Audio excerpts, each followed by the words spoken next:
Adam here from the Walser Automotive Group, and what I want to do today is take you on a test drive. So next to me here I have a 2026 Honda HR-V. We'll look at the interior, exterior, some of the trim level specifics, and see why this might just be one of the most perfect SUVs under $30,000. All right, now we're behind the wheel of the 2026 Honda HR-V, and this is the Sport. So this is going to be the mid-tier trim level of the three trims.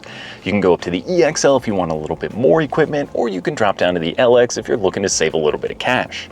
Now for 26, they did make a few updates to the HR-V. One thing being new wheel designs. They've gone with an 18-inch wheel on the EXL, and then as well, this one does have the black 18-inch wheels, which kind of differentiates it as the Sport model. Now there's two new paint colors, so we grabbed one today. This is the Boost Blue Pearl. I love this color. It's the only additional option on this vehicle, but I think it's worth about the $400 or $500 to upgrade because it does look pretty awesome. They've also added a solar reflection metallic that replaced a different silver color, so not a huge amount of changes for 26, but just a couple of cool updates. Now, got my phone with me as we usually do, so before we even get going, I've got it down here on the wireless charging pad, and we've got wireless Apple CarPlay as well as Android Auto. So we've got our standard 9-inch display here. It is lightning fast, it's easy to use, and they really figured most people are probably going to be using Android Auto or Apple CarPlay, so kind of the standard home screen doesn't have a whole lot going on, but once you jump into the CarPlay, it's very simple. Text messaging, Google Maps, Spotify, everything is right here in this display. There's also an awesome backup camera in there. So before I get talking too much, let's put it in drive. We'll go for a spin around and touch on some of the other cool features in here. Now, what powers all of these Honda HR-Vs is going to be a 2-liter 4-cylinder. It's not a turbocharged engine, but it's got about 158 horsepower. Now, that's more than enough to kind of get you moving out into traffic and probably keep you from breaking the speed limit. It's not the fastest vehicle on the road, if I'm being honest, but you know what? The trade-off for the fuel economy is definitely what you're going to like. Now, the front-wheel drive will get a few MPGs better, but up here in the Midwest in Minnesota where we're at, I think optioning for the all-wheel drive is probably the way to go. This one still gets 30 mpg on the highway, or about 27 mpg combined. So you do get some pretty awesome fuel economy out of these little HR-Vs. Now, like I said, starting on the exterior of this vehicle, this is a new color for the 26 model on this particular vehicle. It's been in the Honda lineup. I think they've seen a lot of popularity from this particular color choice because it does look really cool. It's a very bright, vivid blue. It's easy to see on the road. It's easy to find your car in the parking lot, which I also love. It's not just kind of another gray, white, or red vehicle. Now, this one, like I mentioned, does have the blacked out 18-inch wheels. You also get the black mirror caps, and then kind of the spoiler off the trunk there is also going to be blacked out. So as the name says, in the Sport trim level, it does look a little bit sportier.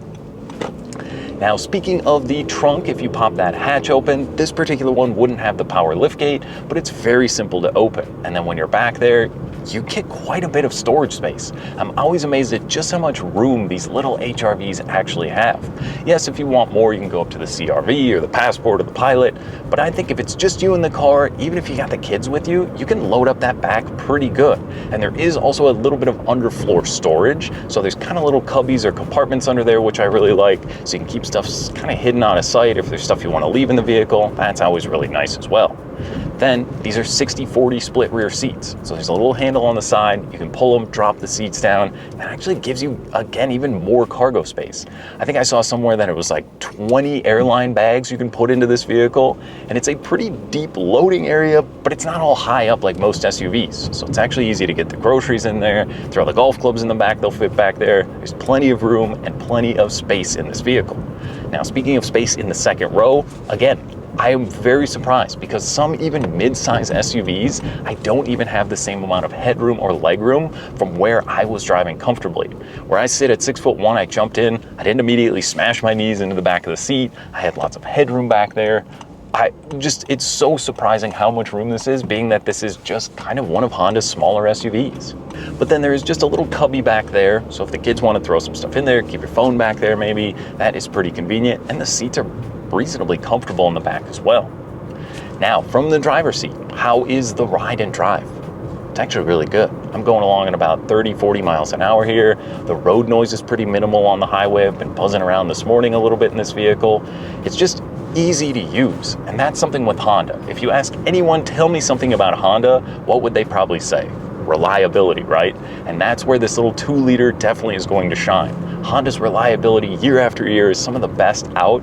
And I mean, these vehicles are pretty much just get in and go. And that's what I always love about driving the Hondas. They make it just so simple, whether it's your day-to-day commute or you're going on a long road trip, the great fuel economy, the quietness and the technology in here, not to mention the Honda sensing safety features. So what's really cool, I love that there's a digital gauge cluster in here, so you can actually scroll through with this little wheel on the left side of the steering wheel. You can click on safety support and then kind of scroll down and quick kind of change some of those settings or features if you'd like. So this has a road departure mitigation system, blind spot monitoring built into the mirrors, and then collision mitigation braking. So basically it's kind of emergency braking, kind of a lane departure warning system, and then adaptive cruise control. So if you've never used the adaptive cruise control before, you can set 4, 3, 2, 1 car length kind of distances ahead of you. It will keep that distance on the road. I love that feature. It makes it so easy to eat up a ton of miles when you're on the road and just makes it pretty simple.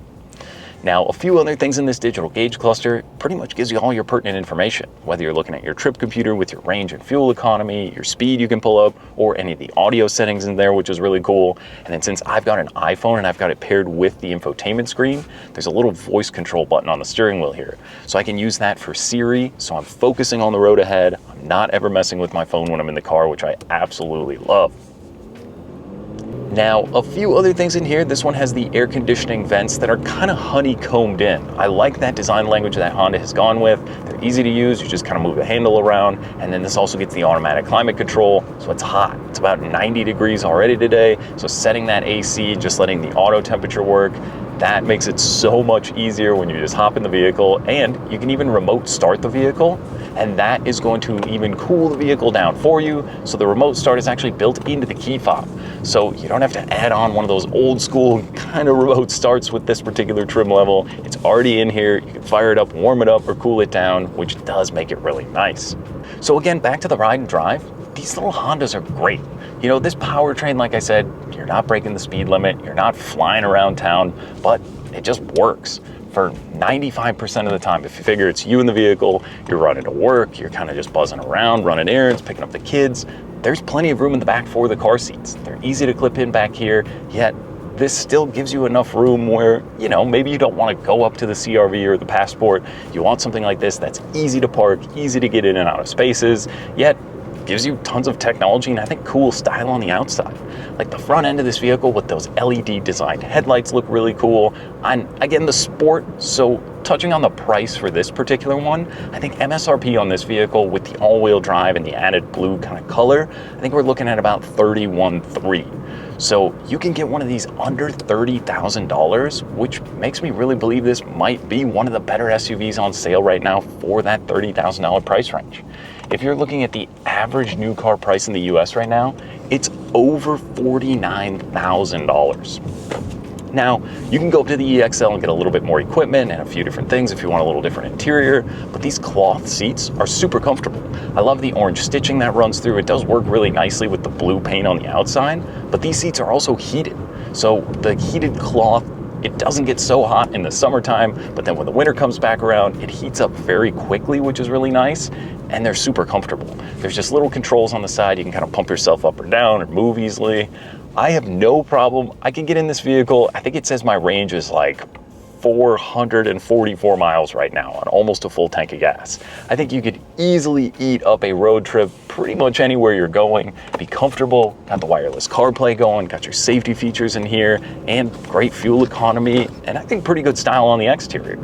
One other thing, the radio is pretty good in here. For just kind of the base sound system, I was very pleased with how good it sounds. Whether you're listening to your podcast or you got your music going, I kicked it on when I was kind of tooling around earlier today, and it's pretty great. I think Honda has always done a pretty good job with the radios, but that was definitely a big surprise for me for something at that $30,000 price point that does give you a pretty great stereo system. So if you're shopping for a new vehicle, whether it's Nissan, Toyota, I mean, even some of the domestic vehicles, there's a lot of pretty great choices out right now. But something that just kind of takes the work away from driving, if you're looking for something that you just want to hop in, get behind the wheel and go, I think the Honda HR-V is absolutely one to add to that list to come out, take for a spin, and see what you think. Now that was just a quick look and drive at the 2026 Honda HR-V. Now if you have any other questions or you'd like to schedule a test drive, you can visit us online at walser.com or stop by anytime. We'd be more than happy to help. Thanks again for watching.